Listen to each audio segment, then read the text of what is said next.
라이 총통은 2025년 11월 발표에서 대만과 인도태평양에 대한 중국의 위협이 날로 심해지고 있다고 지적하며 향후 8년간 총 1조 2,500억 대만 달러, 미화 약 400억 달러를 별도 군비로 편성하겠다고 밝혔다. 이 예산의 핵심은 고도 탐지차단 능력을 갖춘 통합 방공체계 타이완돔 구축이다. 국방부 설명에 따르면 타이완돔은 다층 방공 망장거리 레이더 격체계주의 기발을 하나로 묶어 중국 탄도미사일 순항미사일 드론 전투기를 조기에 탐지하고 격추하는 섬 전체의 방공돔을 목표로 한다. 이는 우크라이나 전쟁에서 미사일 드론 공격이 가진 파괴력을 목격한 뒤 전면전이 나도 수도와 핵심 인프라는 지켜내겠다는 계산이 반영된 설계다. 대만은 기존에도 GDP 대비 2.32% 수준의 국방비를 써왔지만 라이 정부는 2026년 예산부터 이를 3.3%로 끌어올렸다. 국방부가 제출한 2026년 본 예산은 약 9,495억 대만 달러 약 311억 달러로 이는 GDP 3.3% 수준에 해당한다. 라이 총통은 워싱턴 포스트 기고와 국내 연설에서 2030년까지 국방비를 GDP의 5%까지 단계적으로 올리겠다고 공언했다. 이는 나토가 권고하는 2%의 2배가 넘고 미국을 포함한 대부분 동맹국보다 높은 수준이다. 사실상 경제성장분 상당 부분을 방위력에 재투자하겠다는 장기 약속으로 섬 전체가 요새화되는 길을 선택한 셈이다.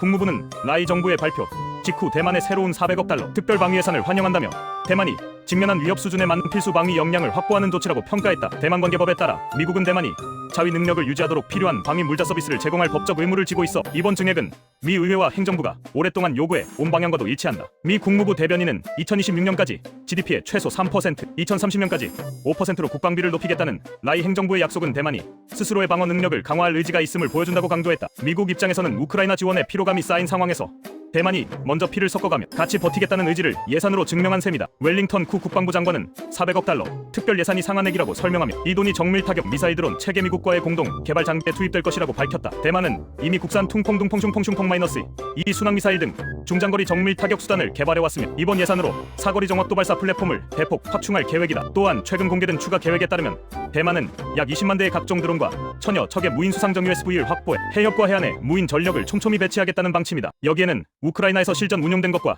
유사한 자폭 드론 해상 드론, 정찰 표적 획득 전자전 드론 등이 포함된다. 군은 이들을 AI 기반 지휘 통제 시스템과 연동해 유사시 중국 상륙 함전 차지휘소를 동시에 타격하는 비대칭 전력을 완성한다는 목표를 세웠다. 라이 총통은 발표에서 최근의 군사 침공, 해상 회색지대 활동, 허위 정보 캠페인이 이 지역의 깊은 불안과 괴로움을 가져왔다고 말했다. 중국 군용기와 함정은 거의 매일 대만 방공식 별구역 ADIG과 해협 중간선을 넘나들며 무력 시위를 벌이고 친중 성향 매체 온라인 네트워크를 통한 허위 정보 공작은 선거 때마다 극심해지고 있다. 대만 내 안보 전문가들은 우크라이나가 러시아에게 기습 침공을 당한 뒤 서방의 지원이 뒤따랐던 것을 교훈 삼아 대만은 침공 이전에 억지력을 만들어 놓으려 한다고 평가한다. 즉 전쟁이 터지고 난 뒤에 장비와 탄약을 실은 함정이 태평양을 건너오는 것을 기다리는 것이 아니라 평시부터 자체 무기와 방공망을 구축해 쳐들어와도 감당 못할 비용을 치르게 하겠다는 전략이다. 대만이 피하려는 것은 단순히 군사적 침공만이 아니다. 국방부는 이번 특별 예산의 목표 중 하나로 중국을 배제한 공급망 강화를 명시했다. 탄약 등 전시 지속 능력을 저하하는 요소에서 중국산 의존도를 줄이고 미국, 일본, 유럽, 동남아 우방과의 공급망 네트워크를 확대하겠다는 것이다. 라이 총통은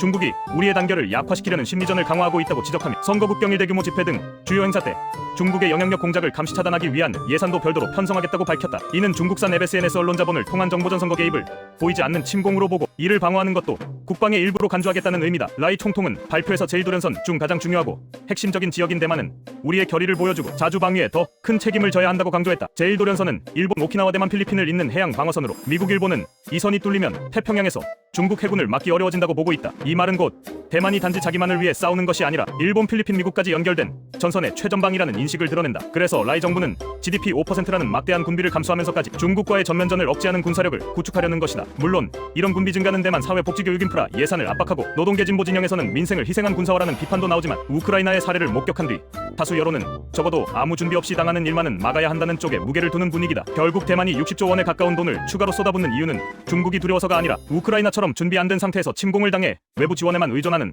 상황을 피하기 위해서다. 타이완돔과 정밀 타격 미사일 20만 대 드론, AI 지휘체계, 탈토 중국 공급망, 심리전 대응 체계까지 모두 합쳐 전쟁을 피하기 위한 전쟁 준비라는 역설적 선택을 하고 있다. 미국과 동맹국은 이를 환영하지만 동시에 이런 군비 경쟁이 중대만 간 긴장을 더 끌어올릴 수 있다는 우려도 존재한다. 다만 대만 입장에서 선택지는 많지 않다. 중국과의 통합을 받아들이거나 무장 해제를 하고 운에 맡기거나 아니면 막대한 비용을 감수하고라도 스스로를 지킬 힘을 기르는 것. 라이칭더 정부는 그 셋 중 세 번째 길을 택했고 그 대가로 앞으로 최소 8년간 GDP의 상당 부분을 국방에 바치는 고육지책을 시작했다.